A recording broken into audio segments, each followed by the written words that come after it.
हा, good morning all of you. आजचा आपला गुड हा जो मॉर्निंग. Good morning. आपण आज हा जो क्लास जो आयोजित केलेला आहे संडेला, तो एक रेमेडियलचा क्लास म्हणून या ठिकाणी आपण आयोजित केलेला आहे. आणि या रेमेडियल कोचिंग मध्ये आपण युनिट एक गुगल फॉर्म या ठिकाणी टाकलेला होता की युनिट 1 वर जर काही विद्यार्थ्यांना काही प्रॉब्लेम असेल काही टॉपिक बद्दल, तर त्याच्याबद्दल जी माहिती आहे ती माहिती मी तुम्हाला पुन्हा रेमेडियलच्या माध्यमातून शिकवणार होतो, सांगणार होतो, ज्यामध्ये फक्त काही विद्यार्थ्यांनी चुकीच्या माध्यमातून हवामानशास्त्र, खगोलशास्त्र असं काही लिहून ठेवलेलं आहे.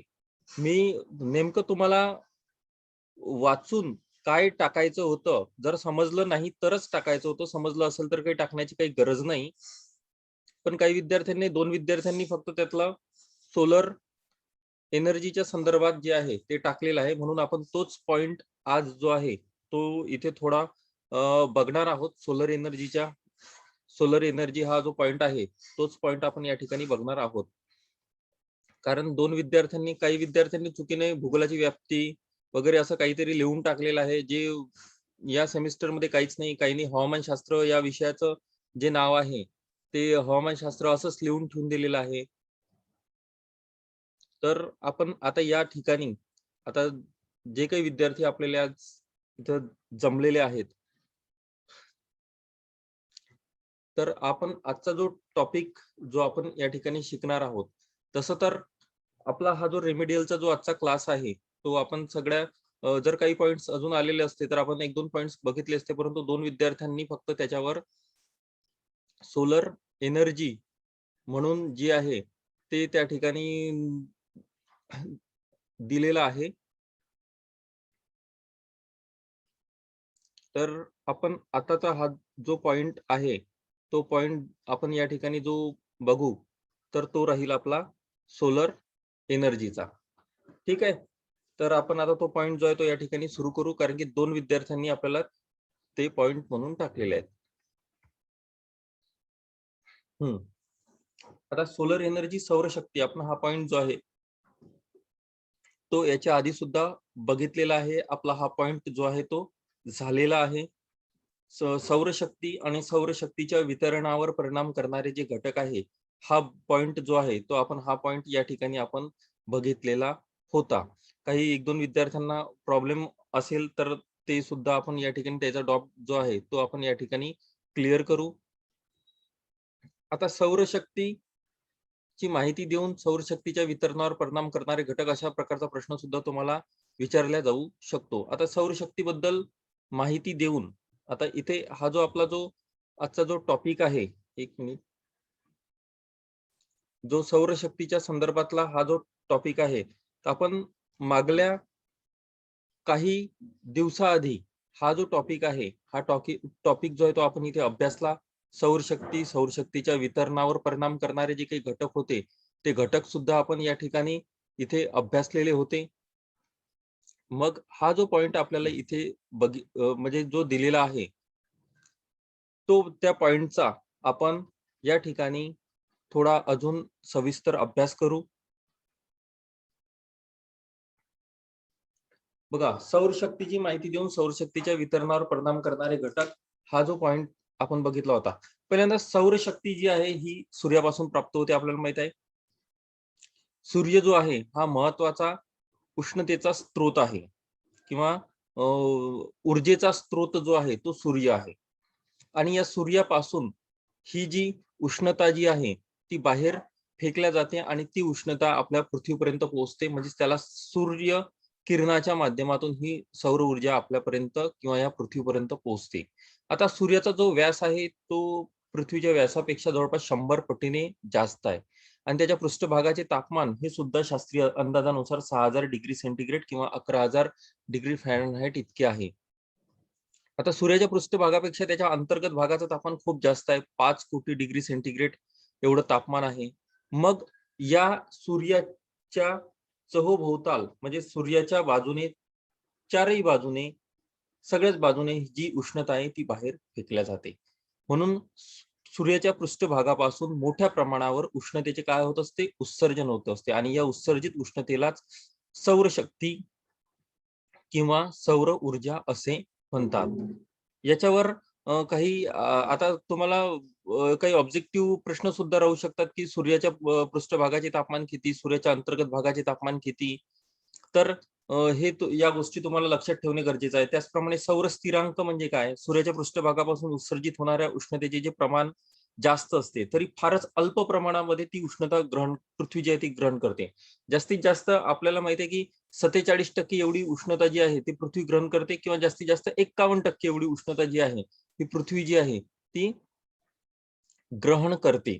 परंतु दर वर्षाला एका मनुष्याला जितकी उष्णता लागते, एका मनुष्याला दर वर्षाला जेवढी उष्णता लागते, तेवढी उष्णता पृथ्वी काय करते, दर सेकंदाला घेते. एका सेकंदात तेवढी उष्णता पृथ्वी घेते. मग शास्त्रीय अनुमानानुसार दर मिनिटाला, एका मिनिटाला पृथ्वीचा दर चौरस सेंटीमीटर भाग, दर चौरस म्हणजे 1 चौरस सेंटीमीटर भाग किती कॅलरी उष्णता शोषून घेतो? तर 1.93 कॅलरी इतकी जी उष्णता आहे ती उष्णता शोषून घेतो. आणि उष्णतेचा हा जो दर आहे, हा दर चौरस सेंटीमीटरला दर मिनिटास मिळणाऱ्या सुमारे 2 कॅलरीज याला काय म्हणतो आपण, सौर स्थिरांक. आता 1.93 म्हणजे किती आहे, फक्त 0.7 कॅलरी जी आहे ती उष्णता कमी आहे. म्हणून दर चौरस सेंटीमीटरला दर मिनिटास मिळणाऱ्या ज्या 2 कॅलरीज असतात, त्याला म्हटलं जाते सोलर कॉन्स्टंट किंवा सौर स्थिरांक. म्हणजे सूर्यापासून जी सूर्यकिरणे येतात ती पृथ्वीवर पोहोचतात. तर पृथ्वीचा 1 चौरस सेंटीमीटर भाग किती, फक्त 1 चौरस सेंटीमीटर जो भाग आहे, हा 1 चौरस सेंटीमीटर भाग जवळपास 1.93 किंवा सरासरी आपण 2 कॅलरीज एवढी उष्णता जी आहे ते एका मिनिटात, दर मिनिटात काय करते, शोषून घेते. त्याला म्हटल्या जाते सौर स्थिरांक किंवा सोलर कॉन्स्टंट. आता ह्या दर मिनिटाला पृथ्वीला मिळणाऱ्या सौरशक्तीचे प्रमाण जरी कमी असले तरी उष्णतेमुळे पृथ्वीवर बरेचसे भौतिक बदल घडून येतात. जसं आता समुद्रातील लाटांची, समुद्रातील प्रवाहांची निर्मिती, हवामानाचे घटक, जसं वारे आहे, वायुदाब आहे, यावर परिणाम होतो. त्या तापमानाचा खूप मोठा परिणाम होतो. सांद्रीभवन क्रियेवर सुद्धा मोठ्या प्रमाणात परिणाम होतो. असे जे परिणाम आहे ते परिणाम आपल्याला झालेले दिसतात. आता या उष्ण असलेल्या, मग आता इथे ही जी उष्णता आहे ही लघुलहरीच्या माध्यमातून जी आहे ही उष्णता पृथ्वीपर्यंत पोहोचते आणि पृथ्वी त्याचंच रूपांतरण काय करते, दीर्घ लहरीमध्ये करते. काय करते, ती जेव्हा बाहेर फेकते तेव्हा तिचं रूपांतरण दीर्घ लहरीमध्ये. आता या ज्या लहरी आहे या दर सेकंदाला 2,97,600 किमी वेगाने प्रवास करतात. म्हणजे एवढ्या स्पीडने या लहरी किंवा जी सूर्यकिरण आहे ही पृथ्वीपर्यंत पोहोचतात. जवळपास 7 ते 8 मिनिटात या सूर्यापासून ही सूर्यकिरणे जी आहे ती पृथ्वीपर्यंत पोहोचतात. किंवा इथं असं म्हटलेलं आहे की दर सेकंदाला 3 लाख किमी किंवा 1,86,000 मैल वेगाने प्रवास करणाऱ्या, आता इथं 2,97,600 म्हणजे राऊंड फिगर किती घेतले, 3 लाख घेतले. 3 लाख किमी वेगाने प्रवास करणाऱ्या विद्युत चुंबकीय लहरीच्या द्वारे सूर्याच्या पृष्ठभागापासून उत्सर्जित होणाऱ्या उष्णतेला आपण काय म्हणतो, सौरशक्ती म्हणतो. ही सौरशक्ती एवढ्या स्पीडनी दर सेकंदाला, पहा काय म्हटलं, दर सेकंदाला 3 लाख म्हणजे एका सेकंदात 3 लाख किमी प्रवास करते. आणि त्यावरून तुम्ही अंदाज बांधा, पृथ्वी आणि सूर्य याचं अंतर 14,97 म्हणजे 96 लाख किलोमीटर एवढं अंतर आहे. सरासरी 15 कोटी अंतर असं पकडू आपण. आणि तेवढा प्रवास करून ही जी सूर्यकिरणे आहे ही सूर्यकिरणे पृथ्वीपर्यंत पोहोचतात. मग नंतर आपण इथे पॉइंट बघितला होता की सौरशक्तीच्या वितरणावर परिणाम करणारे घटक, ज्यामध्ये सूर्यकिरणाचा भूपृष्ठाशी होणारा कोन, दिनमान, पृथ्वीचे सूर्यापासूनचे अंतर, जमीन आणि पाणी याचे गुणधर्म, जमिनीचे स्वरूप, समुद्र सपाटीपासूनची उंची, पृथ्वीवरील वातावरणाचा जो काही परिणाम आहे तो इथे आपल्याला झालेला दिसतो. सूर्यकिरणाचा भूपृष्ठाशी होणारा कोन आपण इथे बघितलेलं होतं. आता हा सूर्यकिरणाचा भूपृष्ठाशी होणारा जो काही कोन आहे सूर्यकिरणे जी आहे ती विषुववृत्तीय प्रदेशात लंबरूप चमकतात. जसजशी ती 0 डिग्री पासून म्हणजे या विषुववृत्तीय प्रदेशापासून जसजशी ती वर जाईल तसतसं त्या सूर्यकिरणांना जास्त भागातून प्रवास करावा लागतो. समजा आता ही स्थिती 21 मार्च किंवा 22 सप्टेंबरची आहे, तर विषुववृत्तावर सूर्य जो आहे तो लंबरूप चमकतो. त्या तुलनेत उत्तर ध्रुवापर्यंत किंवा दक्षिण ध्रुवापर्यंत ही सूर्यकिरणे जी आहे ती तिरपी पडत जातात. म्हणून त्याचा जो होणारा कोन आहे, हा विषुववृत्तावर हा 90 डिग्रीचा कोन असतो. त्या तुलनेत जसजशी ही सूर्यकिरणे ध्रुवापर्यंत पोहोचतात, त्याचा जो कोन आहे हा किंवा ही सूर्यकिरणे जी आहे ती तिरपी पडत असतातच. मग सूर्यकिरणाचा भूपृष्ठाशी होणारा कोन हा जर मोठा असेल, तर त्यापासून मिळणारी उष्णता जी आहे ती जास्त असते.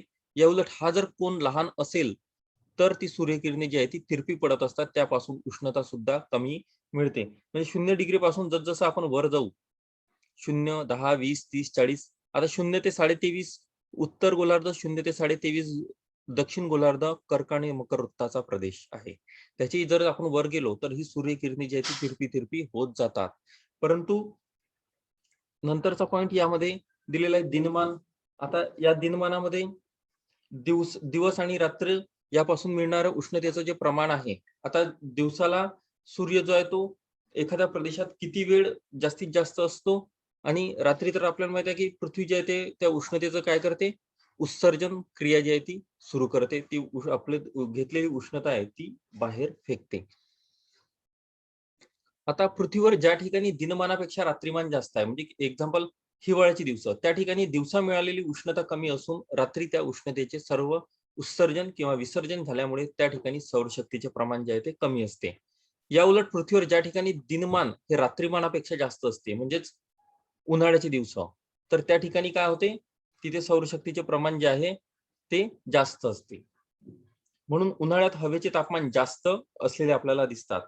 तर ही सुद्धा 21 मार्च आणि 22 सप्टेंबरची स्थिती दिलेली आहे. या 21 मार्च आणि 22 सप्टेंबरच्या दिवशी सूर्य जो आहे तो त्याच्या बरोबर मधोमध असतो. विशिष्ट क्रांतिवृत्तानुसार सूर्य वर आणि खाली होतो आणि 21 मार्च आणि 22 सप्टेंबर हे जे दिवस आहे, या दिवसामध्ये काय होते?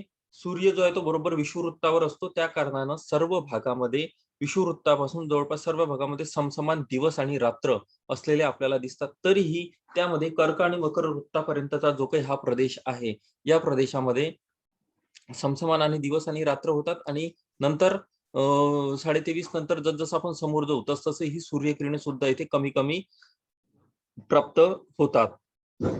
म्हणजे यानुसार या भिन्न ऋतूत सौरशक्तीचे जे वितरण आहे ते झालेले दिसते. कारण हे जे 2 दिवस आहे, या 2 दिवसात सूर्य जो आहे तो विषुववृत्तावर बरोबर लंबरूपाने चमकतो.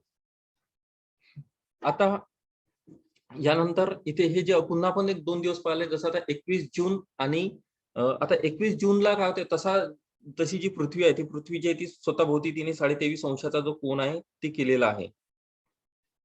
आणि तिचा जो कोन आहे प्रत्यक्ष हा 90चा अँगल न होता तो 66.5 डिग्रीचा कोन जो आहे तो 66.5 डिग्री, कारण 23.5 अंशाने झुकली असल्या कारणाने तिचा जो कोन आहे जो 90 डिग्रीचा व्हायला पाहिजे होता तो 66.5 अंशाचा झालाय. मग आता एका विशिष्ट सूर्य जो आहे तो विशिष्ट क्रांतिवृत्तानुसार वर जातो, खाली जातो. 21 जून जो आहे तो जास्तीत जास्त उत्तर गोलार्धामध्ये जातो. मग हा जो आहे तो पृथ्वीचा उत्तर ध्रुव जो आहे हा सूर्याकडे झुकलेला असतो. यावेळेस त्या उत्तर ध्रुवावर 6 महिन्याचा दिवस अशी स्थिती असते आणि या उत्तर गोलार्धामध्ये उन्हाळ्याची स्थिती असते आपल्याकडे.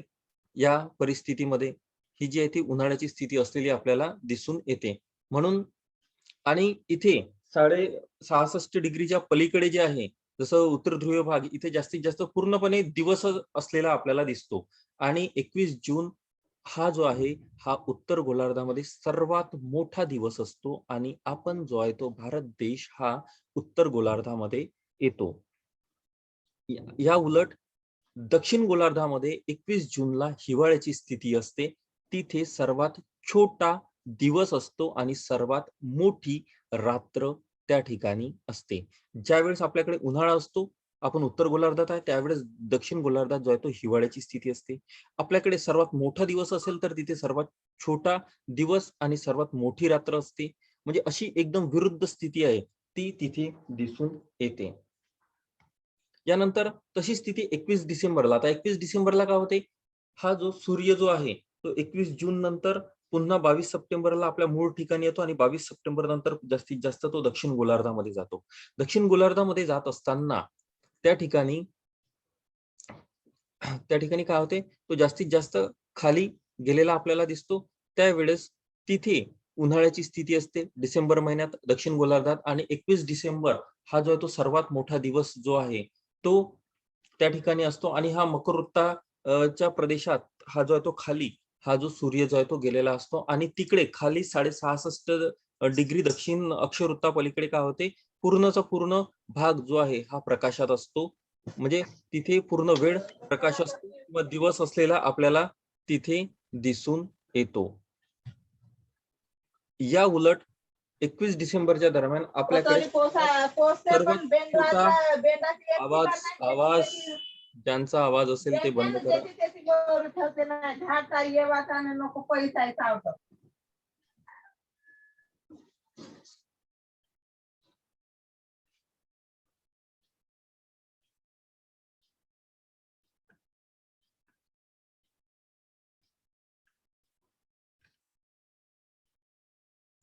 हा, तर दक्षिण गोलार्धात त्यावेळेस काय असतो, सर्वात मोठा दिवस असतो, तर उत्तर गोलार्धात जो आहे तो सर्वात छोटा दिवस त्यावेळेस असतो.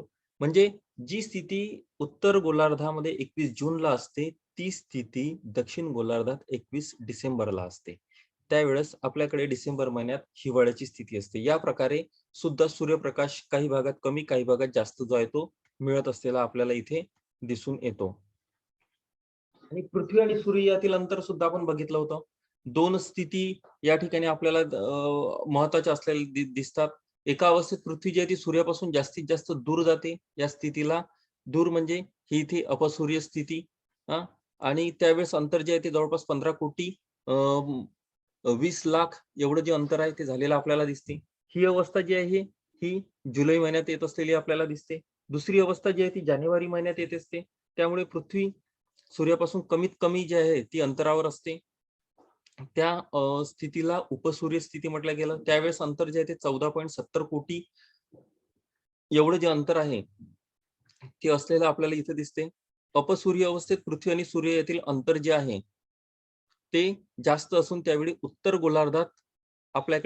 गोलार्धात उन्हाळा तर दक्षिण गोलार्धात हिवाळा असतो. कारण ही स्थिती जी आहे ती जुलै महिन्यात येते आणि जुलै महिन्यात आपल्याकडे जवळपास उन्हाळ्याची जरी स्थिती आपण म्हटली तरी आपल्याकडे त्यावेळेस पावसाळा जो आहे तो असलेला आपल्याला दिसतो. आणि उपसूर्य स्थितीत पृथ्वी आणि सूर्य यातील अंतर जे आहे ते कमीत कमी होते.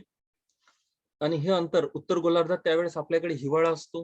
कारण की ही स्थिती जी आहे ती जानेवारी महिन्यात येते. तर त्यावेळेस दक्षिण गोलार्धात जो आहे तो उन्हाळा असलेला आपल्याला तिथे दिसून येतो. अशी ही उपसूर्य आणि अपसूर्य स्थिती जी आहे ती स्पष्ट करते पृथ्वी आणि सूर्य यातील अंतर. कारण की पृथ्वी जी आहे ती स्वतःभोवती फिरता फिरता सूर्याभोवती एक फेरी मारते. परंतु सूर्याभोवती फेरी मारताना पूर्ण सर्कल पद्धतीने एकदम गोलाकार पद्धतीने मारत नाही, तर ती लंब वर्तुळाकार पद्धतीने मारते. आणि ही लंब वर्तुळाकार पद्धतीने मारत असताना एक वेळेस ती सूर्याच्या दूर जाते, एक वेळेस ती सूर्याच्या थोडी जवळ येते. त्या स्थितीला म्हटलेलं आहे अपसूर्य आणि उपसूर्य स्थिती. नंतर जमीन आणि पाणी याचे गुणधर्म आपण बघितले होते, की जमीन जी आहे ती लवकर तापते, लवकर थंड होते. पाणी जे आहे ते लवकर तापतही नाही आणि लवकर थंडही होत नाही. पाणी जर तापलं तर ते लवकर थंड सुद्धा होत नाही. आणि जमिनीचा गुणधर्म जे आहे, जमीन जी आहे ती अपारदर्शक आहे. त्याच्यामध्ये कुठल्याही प्रकारची हालचाल होत नाही. पाणी जे आहे हे कसं आहे, द्रवरूप आहे, पारदर्शक आहे, त्याच्यात नेहमी हालचाल होत असते. त्यावरून परावर्तनाची क्रिया होते, बाष्पीभवनाची क्रिया होते, म्हणून त्याला तापण्यास सुद्धा वेळ लागतो. परंतु जेव्हा ते तापते तेव्हा ते लवकर थंड सुद्धा होत नाही. म्हणून जमीन आणि पाणी याच्या गुणधर्मात वर दिल्याप्रमाणे जे काही भिन्नता आहे ती भिन्नता इथे आढळून येते. आणि त्यामुळे मिळणाऱ्या सौरशक्तीतही भिन्नता आपल्याला आढळते. जमीन जी आहे ही पाण्यापेक्षा जास्त सौरशक्ती ग्रहण करीत असल्याने उन्हाळ्यात 1 डिग्री सेंटीग्रेड तापमानावर सुद्धा जमिनीचे भाग पाण्यापेक्षा अधिक उष्ण असतात. जमीन काय करते? जमीन जास्त उष्णता ग्रहण करते. कारण ती स्थिर आहे. त्यामध्ये कुठल्याही प्रकारची हालचाल होत नाही. पाण्यामध्ये नेहमी हालचाल होत असते. परंतु ही स्थिती हिवाळ्यामध्ये थोडी वेगळी असलेली आपल्याला त्या ठिकाणी दिसते. म्हणून असे हे जमीन आणि पाणी याचे जे काही गुणधर्म आहेत ते असलेले आपल्याला दिसते. नंतर आहे जमिनीचे स्वरूप. आता या जमिनीच्या स्वरूपानुसार जमीन उष्णता ग्रहण करते. काही खडकाळ जमीन जास्त प्रमाणात उष्णता ग्रहण करते, तर चिकण माती किंवा हलक्या रंगाची माती जी आहे ती कमी प्रमाणात जी आहे ती उष्णता ग्रहण करत असलेली आपल्याला इथे दिसून येते. वनस्पतीचं जर आच्छादन जमिनीवर असेल, तर ती जी जमीन आहे, ती जमीन कमी प्रमाणात उष्णता ग्रहण करेल आणि परावर्तनाची क्रिया सुद्धा जी आहे, ती सुद्धा त्या ठिकाणाहून कमी झालेली आपल्याला दिसेल. परंतु वनस्पती विरहित जमीन जी आहे, ती सूर्यकिरणांना पूर्णपणे उघडी असते. ती जमीन काय करते? उष्णतेचं शोषण करते. आता या वनस्पतीपासून जवळपास 3 ते 6% सूर्यकिरणे परावर्तित होतात. बर्फाळ पृष्ठभाग असेल, तर तिथे 80 ते 90% सूर्यकिरणे आधीच परावर्तित होऊन जातात. म्हणजे हिमाच्छादित प्रदेश म्हणून हिमाच्छादित प्रदेशामध्ये उष्णतेचं प्रमाण जे आहे ते कमी असते आणि टेम्परेचर सुद्धा कमी असलेलं आपल्याला तिथे दिसते. आणि वालुकामय रेती किंवा रेताळ जमीन असेल, तर ती सुद्धा 13 ते 18% जी सूर्यकिरण आहे, ती सूर्यकिरणे परावर्तित करतात. अशा प्रकारे या ठिकाणी आणि एक हा दुसरा जो भाग दिला, की जो जो पर्वतीय भाग आहे, त्या पर्वतीय भागाच्या सूर्याभिमुख उतारावर जे आहे, ती सूर्यकिरणे लंबरूप पडतात. त्या उलट त्याच्या विरुद्ध बाजूवर सूर्यकिरणे जी आहे, ती तिरपी पडत असलेली आपल्याला इथे दिसून येते. त्यानंतर सौरशक्तीच्या वितरणावर पृथ्वीवर वातावरणाचा काय परिणाम होतो? वातावरणाचा जो परिणाम आहे, तो कसा होतो? जसं आता विकिरण. वातावरणात असंख्य धुलीचे कण आहेत. 3 क्रिया महत्त्वाच्या आहेत: विकिरण, परावर्तन आणि शोषण. आता इथे विकिरण म्हणजे वातावरणात असंख्य धुलीचे कण, हवेचे अणू असतात. सूर्यकिरणे वातावरणातून येत असताना ती या कणांना अडतात. त्यामुळे सूर्यकिरणातील बरीचशी उष्णता त्या कणांपासून काय होते? बाहेर फेकली जाते. या प्रक्रियेला विकिरण असे म्हणतात. यात पुष्कळ सौरशक्ती जी आहे ती नष्ट होते. आता वातावरणातील या कणांचा व्यास उष्णतेच्या विद्युत चुंबकीय लहरीपेक्षा कमी असेल तरच ही क्रिया घडते. आकाशातील निळा रंग जो आहे, हा विकिरण प्रक्रियेचा परिणाम आहे. जे आता इथे पहा काय म्हटलेला हा पॉइंट फार महत्वाचा आहे. वातावरणातील या कणांचा व्यास उष्णतेच्या विद्युत चुंबकीय लहरीपेक्षा कमी असेल तरच ही क्रिया घडते. जी सूर्यकिरणे येतात किंवा ज्या विद्युत चुंबकीय लहरीच्या माध्यमातून जे काही सूर्यकिरणं जे आहेत ती आपल्यापर्यंत पोहोचतात. परंतु त्या विद्युत चुंबकीय लहरीपेक्षाही जर त्या वातावरणातील धुलीकणांचा म्हणजे सूक्ष्म धुलीकण जर असेल, तर त्यामुळे ते काय करतात, ते धुलीकण त्या किरणांना विकिरित करतात. त्या किरणांना विकिरित करतात. एका पॉइंटमधून 100 किरणं जे आहेत ते विकिरित करतात. तर त्याचाच हा जो परिणाम आहे, आकाशातील जो निळा रंग आहे, हा निळा रंग हा विकिरण क्रियेचा परिणाम असलेला आपल्याला दिसतो. दुसरं आहे परावर्तन. आता वातावरणातील या पदार्थाच्या कणाचे व्यास वातावरणातून येणाऱ्या सौरशक्तीच्या लहरीपेक्षा मोठे असते. या कणांमुळे उष्णतेच्या लहरी ज्या आहेत ते परावर्तन पावतात व सूर्यकिरणांचा प्रकाश जो आहे तो सुद्धा वर फेकला जातो. या क्रियेत सौरशक्तीचा काही भाग नष्ट होतो. आता इथे काय म्हटलं, की वातावरणातील पदार्थाच्या कणांचे व्यास वातावरणातून येणाऱ्या सौरशक्तीच्या लहरीपेक्षा इथे मोठे असतात. म्हणजे इथे जे सूक्ष्म धूलिकण आहे, हे या विद्युत चुंबकीय लहरीपेक्षा याचा आकार जो आहे हा थोडा मोठा असतो. त्यामुळे ही सूर्यकिरणे इथे हे विकिरित न करता हे काय करतात, त्या उष्णतेच्या लहरीला परावर्तित करतात, बाहेर फेकतात. या सूर्यकिरणाचा प्रकाश जो आहे तो वर फेकला जातो. या क्रियेत सौरशक्ती काय होते, ती पृथ्वीपर्यंत न येता ती वरच्या वर भागातच ती नष्ट होते. मग आता तिसरा जो महत्वाचा पॉइंट या ठिकाणी दिलेला आहे, की वातावरणातून सूर्याची किरणे किंवा उष्णतेच्या लहरी येत असताना त्यातील पुष्कळशी उष्णता वातावरणातील निरनिराळे घटक शोषून घेतात. सूर्यकिरणे सूर्यापासून आली. आता हे निरनिराळे घटक कोणकोणते शोषतात? जसं बाष्पीभवन क्रियेच्या माध्यमातून सुद्धा जे वातावरणात जे काही बाष्प आहे, ते बाष्प सुद्धा ही सौरशक्ती शोषून घेतात. बाष्पाशिवाय वातावरणातील वेगवेगळ्या प्रकारचे वायू, धुळीकण अ, हे सुद्धा उष्णता शोषून घेतात. वायूमध्ये कार्बन डायऑक्साइड असेल, मिथेन असेल, क्लोरोफ्लोरोकार्बन असेल, नायट्रस ऑक्साईड असेल, यासारखे जे उष्णता धरून ठेवणारे जे काही वायू असतील, ते उष्णता शोषून घेतात. त्यामुळे काही उष्णता ही पृथ्वीपर्यंत येऊ देत नाही. म्हणजे अशा रीतीने सूर्यापासून येणाऱ्या एकूण सौरशक्तीपैकी बराचसा भाग हा वातावरण, पृथ्वीचा पृष्ठभाग व विकिरण या क्रियेने परत आकाशात फेकला जातो. त्यामुळे ही उष्णता पृथ्वीला जी आहे ती मिळत नाही. ठीक आहे, तर हा पॉइंट जो आहे आपला या ठिकाणी हा रेमेडियलचा जो पॉइंट आहे हा इथे आपण संपला. जो आपल्याला एक हा इथे एक माहिती म्हणून इथे हा जो दिलेला होता सौर ऊर्जा, जो काही विद्यार्थ्यांना दोन विद्यार्थ्यांना फक्त समजलेला नव्हता, तरी आपण यावर जे लेक्चर जे आहे ते लेक्चर या ठिकाणी आयोजित केलं. आणि हा जर पॉइंट आता जर कोणाला काही समजला नसेल तर काही प्रश्न जे आहे ते तुम्ही प्रश्न या ठिकाणी विचारू शकता. काही प्रॉब्लेम? आवाज येत आहे माझा? आवाज येत आहे का? हा, काही प्रॉब्लेम नाही ना आता? नाही सर.